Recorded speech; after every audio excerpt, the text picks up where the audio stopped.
All right, we're going to attempt to get this show on the road. The history you may know, or be familiar with at the very least, could include things like the fall of Rome, the Louisiana Purchase, these cis-het white European guys who had white powdered wigs for some reason. I'm not interested in that here. I am interested in the history that has not been told yet, or at the very least has not been celebrated and brought to light. A lot of us growing up probably did not get stories about people who felt like them, who looked like them, who dreamed like them, who loved like them. But does this mean those people did not exist? Nay, nay. They very much did. No matter what people might try to tell you, queer people have been around as long as humans have been around, and anybody who tells you otherwise has obviously not done their research. So, I present to you a series about these very stories. Queer history. So here's my little queer history manifesto, if you will. Queer history needs to be told because of how much queer history has been erased. The most, I would assume, textbooks have these days on at least American queer history is Stonewall and the AIDS crisis, or Obergefell versus Hodgins, for example. But does that mean that's it? Absolutely not. There's so many cool stories about queer people out there who were just like us. Was there a woman who joined the Revolutionary War and put on men's clothes who got away with it for 3 years and then wrote a novel about her escapades with women and published them and became a best-selling novel that produced 5 sequels? Was there a gang of sex workers put together by a butch lesbian in San Francisco who made their living through theft? Was there a general in the Continental Army who threw parties where you could only attend if you were not wearing pants? Yes. The answer to all of those questions is yes. And why don't we hear about this stuff? History is often written by the victors. That's what historians will say.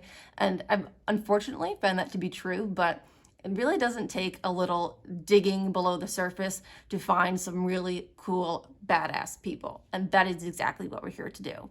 Now, I already see historians in the comments saying things like, we can't label people in the past queer or gay or trans because those labels didn't exist back then. And in addition, sex was an act and sexuality was not an identity. Those are very new concepts, and I'll give you that.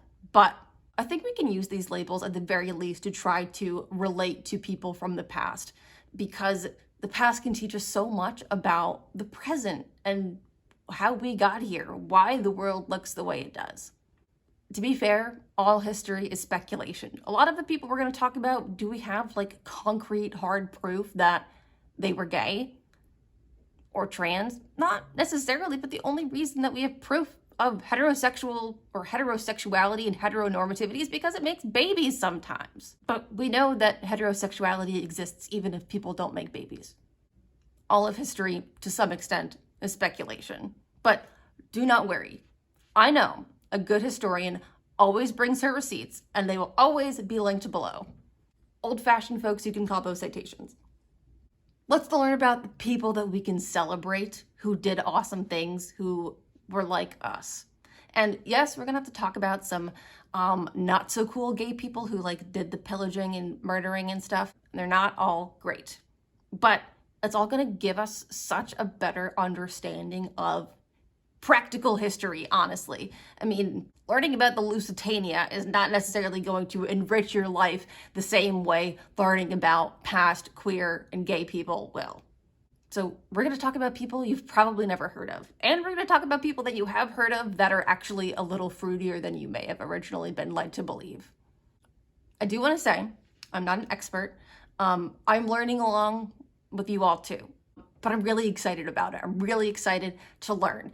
I might not always be correct. I might not necessarily interpret some things the way that they were meant to be conveyed. But to actually do the work and look at these things is not being done by a lot of other people. So let's at the very least try together. Because of the nature of these conversations, we are going to talk about a lot of things like sexism and racism, homophobia, transphobia. And listen, I'm a cis white woman.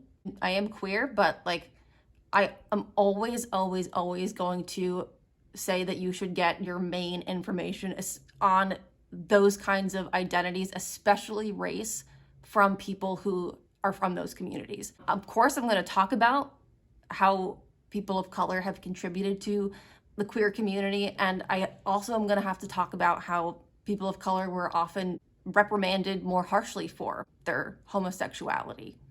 And that's unfortunately all part of the story. I'm not going to shy away from any of it. This is just to say that there are other people that you should be hearing this from to be your primary source of information. Do not go to a white woman to learn about Black history. Resources will be listed below for those very things. So you can think of me as your John Green, Miss Frizzle, cool lesbian historian aunt. That's how I'm trying to think of myself anyway. So let's just cleanse ourselves and cleanse history of heteronormativity. We've got enough of that. It's time to make history queer. I hope to see you again soon, and I cannot wait for this wonderful journey.